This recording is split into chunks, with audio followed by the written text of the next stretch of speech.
I'm not even sure exactly how to intro this, so I think I'm just probably gonna just say, "Hi, welcome to a conversation we're about to have about the trial of the Chicago 7 and the Democratic National Convention of 1968." But where to start? You said when I called you, I was like, I guess okay. Here's where I'm gonna start. Back when my dad and I sat down and had a conversation in June, we had briefly talked about these events. Just briefly. We just literally grazed over them. Mentioned them quick in passing as one of numerous events that took place over that span of time that were very similar to current events now. But it just so happens Netflix released this movie, The Trial of the Chicago 7, which gave me an opportunity to call my father, who was there during these events, and ask him to watch it so I could come here and do this and start asking him what was Hollywoody about the portrayal of this event when it took place, and then what he feels was accurate from literally life experience. And I don't know a lot of other people who could actually provide that insight. So here we are at the beginning of the show, and yeah, I'm gonna let him go. He told me after he watched it, he told me specifically, watch what happens when they hire the attorney for the case. And I mean, they set it up. You knew it was a political hit. Right, I mean, right. They give it up right away at the beginning. That is political. Of the fucking movie that is just a political hit job. Right. From jump. Yeah. You know? So, and a lot of people I ever talked to about this told me it wasn't political. I said, you stupid motherfuckers, you don't know. Oh. You don't know. That's how come I told you, go back and see the beginning. When they hire him, what he's saying to them. Right. You know? And that one law that was in there too, that they used. Right. We're going to pull that up real quick. Yeah, pull that up real quick. I know I should have grabbed my laptop, but I don't want to move. You could probably grab that for me. Do you mind handing that to me? Yeah, sure. Yeah, just unplug the side thing from it real quick. Thanks. The law they used to go after. See, that's what people don't understand. They used a certain law to go after them. And he said what that law was, who created that law and for what reason. Right. That's what come I said, go back to the beginning. See, Xavier, I was supposed to be too young to understand this shit. It was so shady. I know. But I was supposed to be, I told you my uncles used to tell my parents all the time that Junior was way ahead of these kids. He goes, it doesn't make sense for a 12-year-old or 13-year-old to be thinking the way Junior does about this stuff.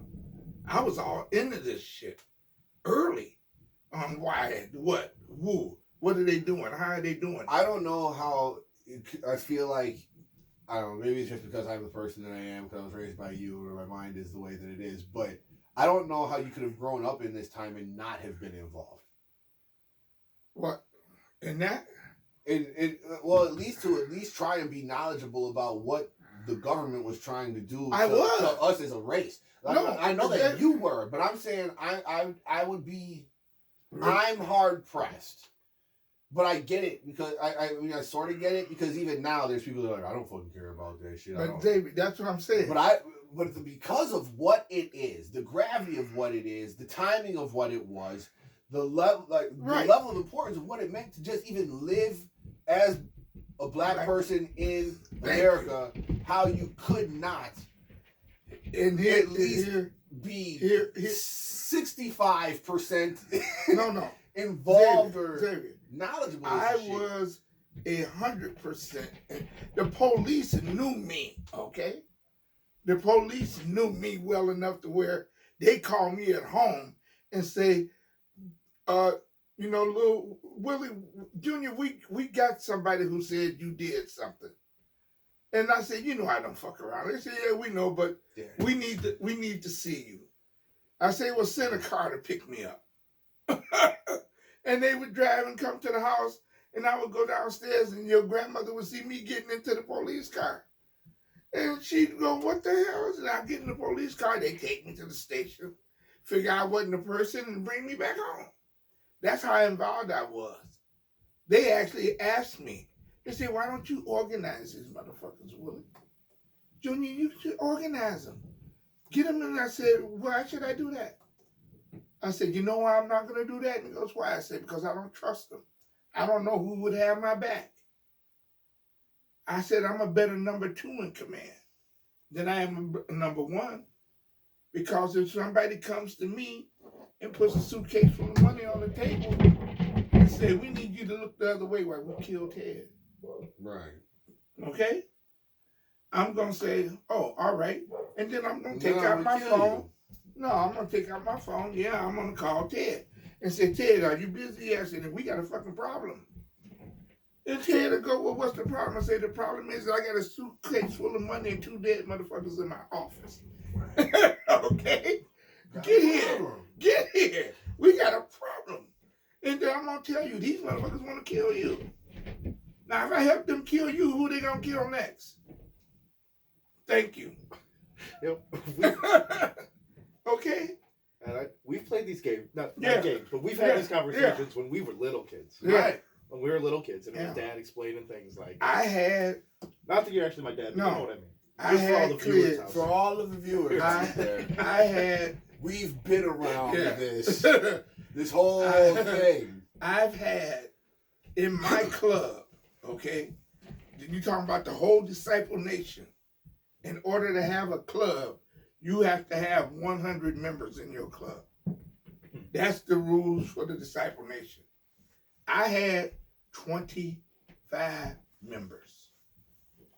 You know why? Because I didn't pick them; they picked me. We went to what we call our nation meeting. That's when all the different groups of disciples show up. We have a conversation. Cochise, the leader of the Apache disciples, stood up and made a motion. The motion was he wanted to absorb 43rd Street Walgreens disciples. That was us, because I lived in the Walgreens building. Okay. The Apache wanted to absorb us into the Apaches. So we would be Apache disciples and no longer the Walgreens disciples. And the motion was made. And somebody seconded the motion. And David looked at me and said, how do you feel about this? And I stood up and I said, Walgreens would not be absorbed. And Cochise went, what? And the Apache Nation stood up like, what? Because they were one of the toughest ones. You know, you might say like that. Okay. The Apache Nation was strong. But I said Walgreens would not be absorbed. As simple as that. No. We'll not be Apache. And that just set off a whole bunch of shit. And they were talking about this and that, and then all of your Uncle Larry, Fred, all the Walgreens stood up. And I walked out on the floor and I said, we will not be absorbed. And they all walked out on the floor with me. And that meant, bring it, motherfucker. That's all it was. Y'all would think y'all want to absorb us? Bring it. Apache Nation is 800 strong. Not all 800 was there, but they are at least 800 strong. We're only 25, and we were going to take on every motherfucking Apache up in there. Okay? You motherfuckers want to bring this shit? Bring it. We said no. But that's why Bobby was there. We'll get into that. We can get into that now if you want. Okay. But let's go back to this first so you can get this. Well, you got the Rob Brown one. So yeah, essentially the Civil Obedience Act of 1968, and then it kind of weird because now the internet's a little bit strange. So some stuff it's they talk about clearly, some things they don't. Essentially, says the law holds that just one person crossing a state line with the intent to do or participate in mischief can be prosecuted. Its former title was the Civil Obedience Act of 1968, a right-wing publication quotes sources from the department that calls itself Justice. Yeah. The Rat Brown law will probably be used against anti-fascist activists. This brings back memories to the law on which the Chicago 8, Seattle 8 trials in 1969 were based. The law was part of the Civil Rights Act of 1968.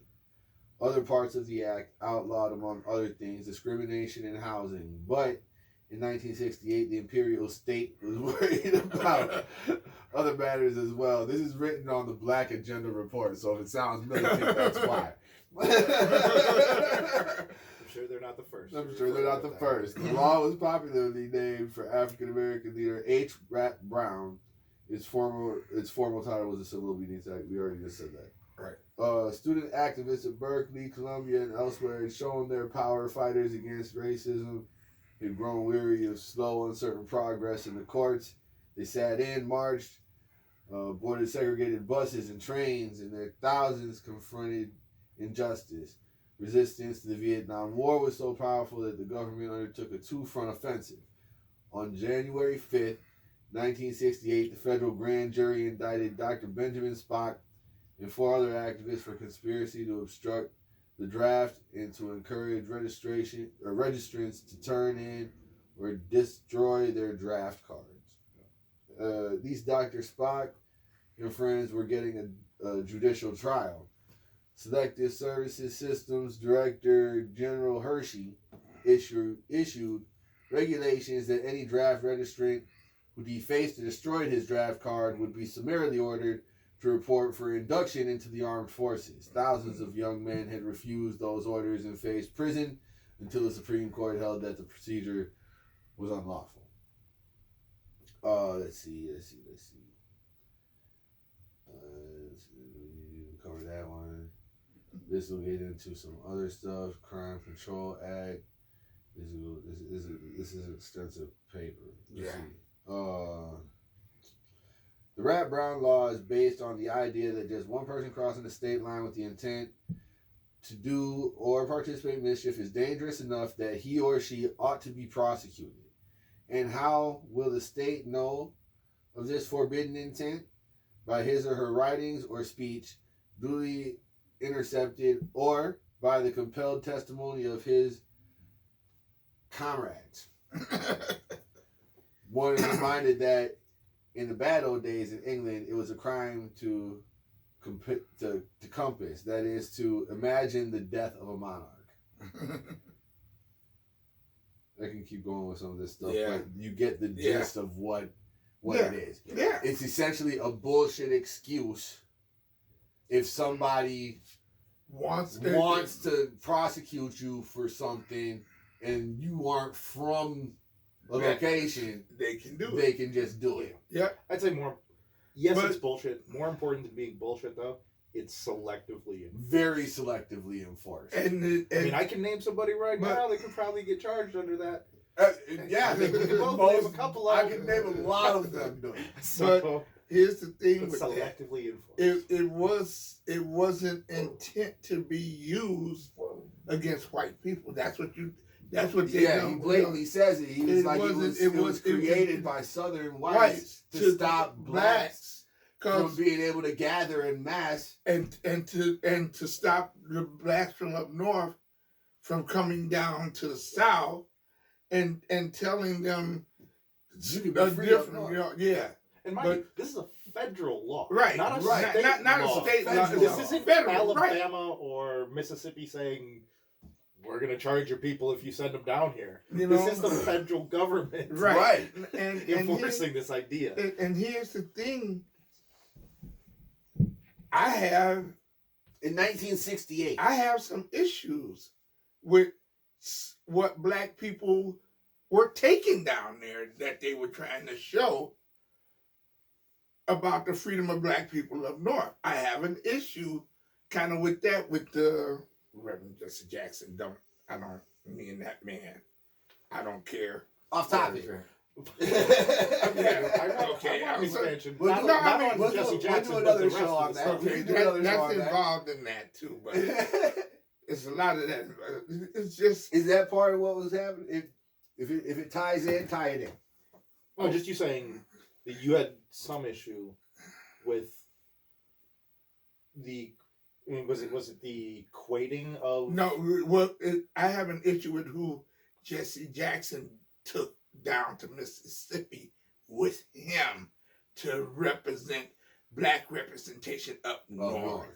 Okay. I had an issue with that, you know, and it does kind of tie in with this, which is why Fred got killed. You know, that's what I'm saying. There's a lot of stuff they couldn't do in there, and they won't probably what you know. Well, you can't. There's only so much you can focus on essentially for 2 hours. Right. You know, and I understand that. But otherwise it turns into a JFK epic. You know, this was the overplay for the underling. That's all I'm saying. Right. This was the overplay for the underling. Right. Okay. So let's go. You know, did you hear him say that yet? You gonna play it? Oh well, that I'll add clips in and stuff later if I need to. But I needed to try and find what the law was, so I pulled it up, and I don't want this to get shut down by some weird copyright. Like the content to me is too important to have them be like, nobody can watch this because you have 5 seconds of sound playing from a movie that's on Netflix. I'm not having that happen this time. Okay. Like, there's stuff that needs to be discussed. Like when these guys all show up to court and Lee and John are like, why are we even here? I don't even know why we're here. I haven't known what's going on for years, dude.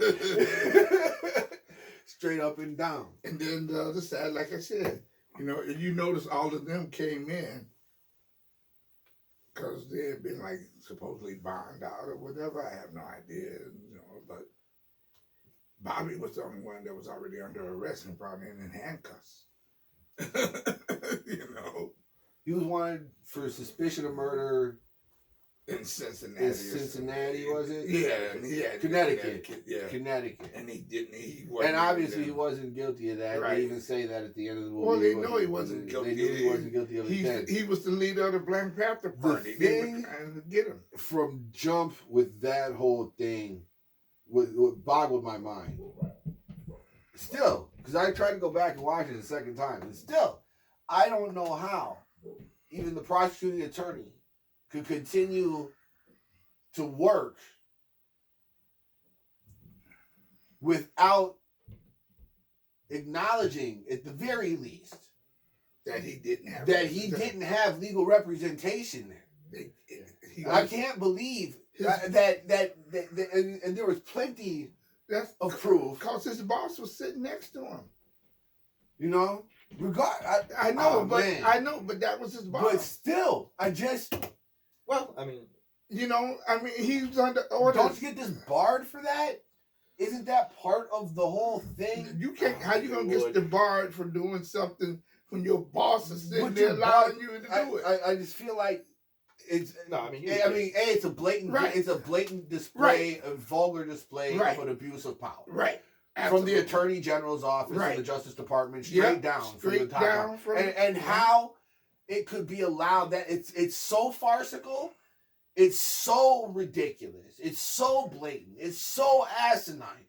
I was telling Jackie at the back end after I got done watching, I was like, dude, I applaud the restraint of the Black Panther Party, given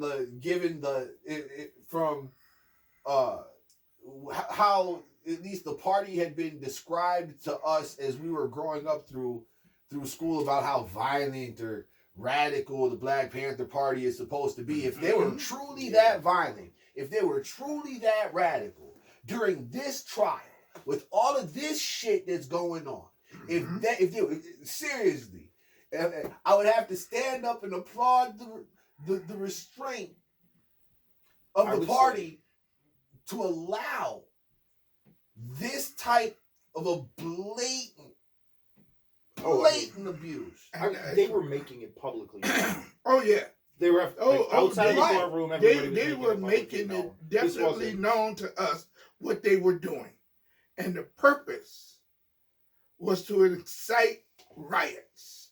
That's what I'm telling you. That's how come we did the "Don't Feed the Beast."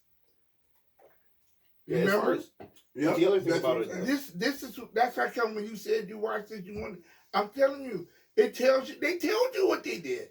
They showed you in the movie how they sent police out there to infiltrate. They do that all the time. They always this is coming out of. And it came from up there. Hoover's FBI. Yeah, right. This is coming out of Nixon's White House. Yeah, Hoover's FBI. all of that. They send people to infiltrate.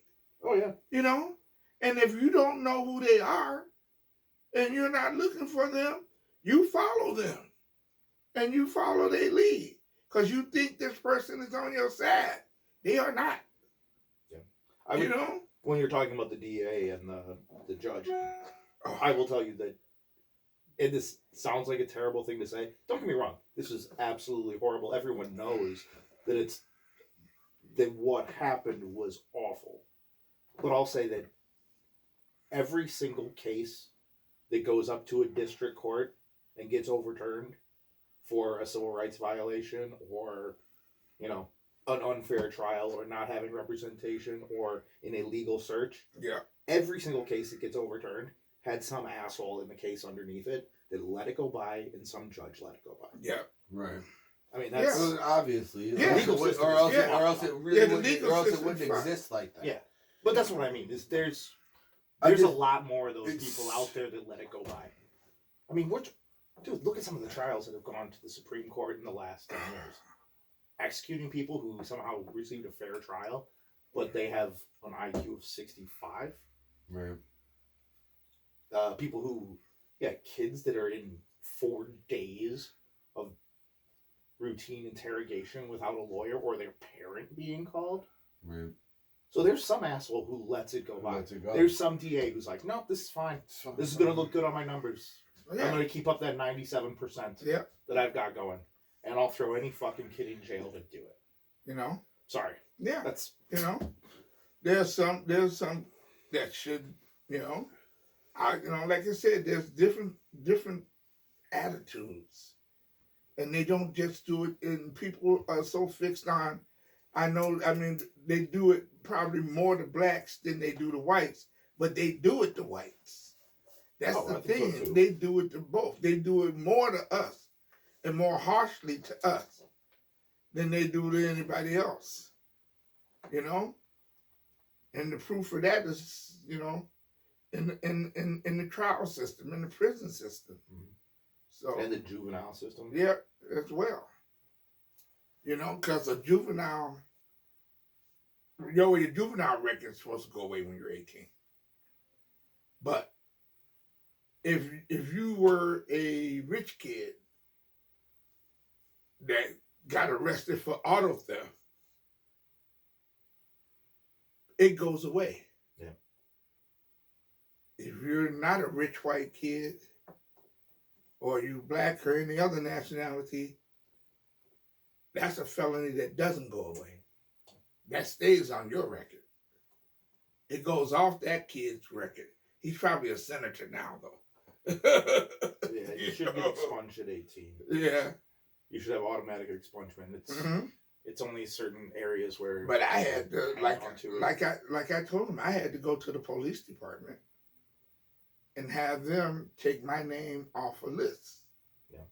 And it was the Black Panther thing that was attached to me. I had to have them take that out so I could go into service. because on the service thing, it said you could not be a member of a subversive organization. Really? And the Black Panther, oh yeah. Oh, subversive. Okay. Subversive. Yeah. Because there's plenty of. No, excuse me. I'm just telling you, but get this. No. What was on there was the Socialist Party, Yeah. Communist Party, Black Panthers, white supremacists. No. No, you can get right in. Learn how to use a gun. Ku Klux Klan. Right in. No. Neo-Nazi Party. Right in. Yep. None of them were listed as subversive organizations. So I brought that up.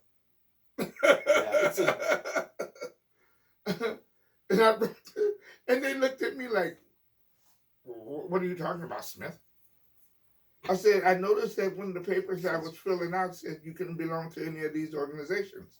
He goes, that's correct. I said, well, what about these three? Da, da, da, da, da, da. Yeah, when are we going to start calling malicious subversive? And that's the thing, though. Subversive is a term that's always used I on know. the left. Again, what do you want to point that one at? Right, and so I asked, and they're looking at me like, well, typical question. Well, what do you mean, Smith? And I go, thank you, end the conversation, and walked away. And we just get caught up. Yeah, okay. So outside, like before we even get to the trial, the riots, everything from your perspective, like, and everything leading up to that, the whole background, because they quickly kind of flashed through this, in the preamble. Yeah. So from your perspective, how did this all go down in comparison to like this from your side? How did this go? How did this happen? We got the news. It was all over the papers and on the radio and on TV that they were going to hold a Democratic convention in Chicago. Right. Now, Daley,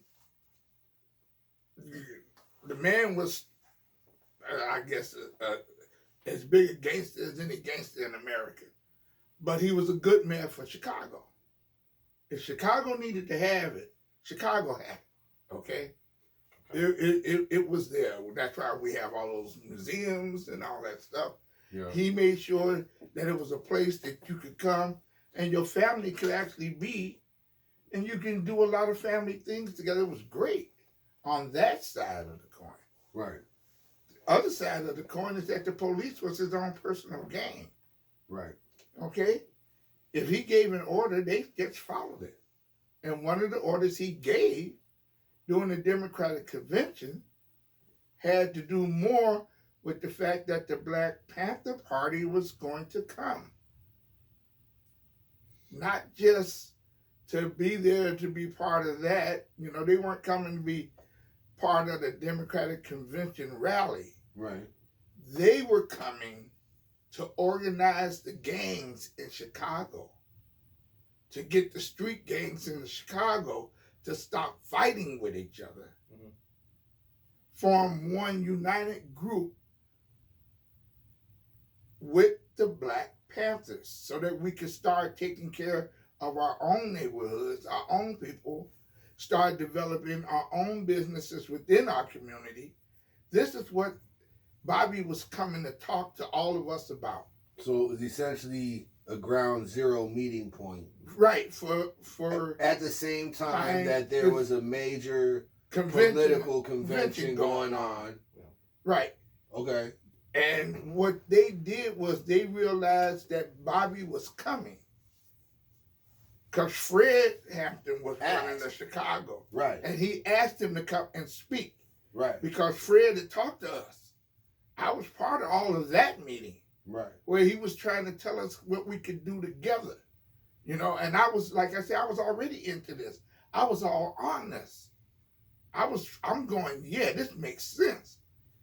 But Daley and the political unit knew, and the government knew, that that's why Bobby was going to come. Right. It was to try to organize us. That's why he got arrested. Right. Not because they wanted to put him in that. They wanted to keep him from getting us together. Right. So they made him part of that. So it would look like he couldn't be. He couldn't be to do. He was only in Chicago 4 hours. Right. Before they arrested him. Right. Okay? They didn't want him to speak to us. You know, because we were forming that unity. We were trying to. Right. All the stuff you were saying, you don't understand why we didn't do this. That's part of what the infiltration was all about.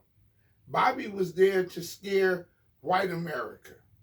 Right. Like he was going to be in with them. Like they were in league with him. Right. Okay? The anti-American, disruptive, we're going to do all this. And, it's this it was a bunch of bullshit to begin with, and they knew it. Right. They knew it, So they arrest him, and Fred just told us, stay cool.